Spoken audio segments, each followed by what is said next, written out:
அஸ்ஸலாமு அலைக்கும் வரஹ்மத்துல்லாஹி வபரகாத்து. கண்ணியமிக்க அல்லாஹ்வின் நல்லடியார்களே, இன்று ஹதீஸ் நபிமொழி சொல்கிறேன், கேளுங்கள். நபி ஸல்லல்லாஹு அலைஹி வஸல்லம் அவர்களுக்கு ஏதேனும் பானம் கொண்டு வரப்பட்டால் அதை அருந்திவிட்டு மீதத்தை வலதுபுறத்தில் இருப்பவருக்கு தருவார்கள். ஆனால் ஒருமுறை பெருமானாரிடத்தில் குவளையில் பானம் கொண்டு வரப்பட்டது. அப்போது அவர்களின் வலதுபுறம் சிறுவனும் இடதுபுறம் பெரியவர்களும் அமர்ந்திருந்தார்கள்.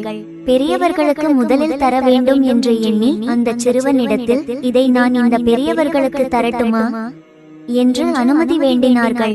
ஆனால் அந்த சிறுவன், அல்லாஹ்வின் தூதரே, தங்களிடமிருந்து எனக்கு கிடைக்கக்கூடிய மீதத்தை நான் எவருக்கும் விட்டுக் கொடுக்க மாட்டேன் என்று கூறினார். எனவே நபி ஸல்லல்லாஹு அலைஹி வஸல்லம் அவர்கள் அதை அச்சிறுவனுடைய கையில் வைத்துவிட்டார்கள்.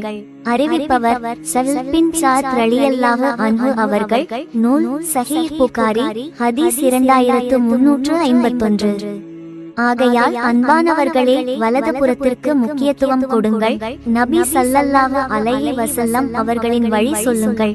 அல்லாஹ்வுக்கு அஞ்சுங்கள். அல்லாஹ் உங்கள் அனைவர்களின் பாவங்களை மன்னித்து நரகத்திலிருந்து பாதுகாத்து சொர்க்கத்தை தந்தருள்வானாக. ஆமீன்.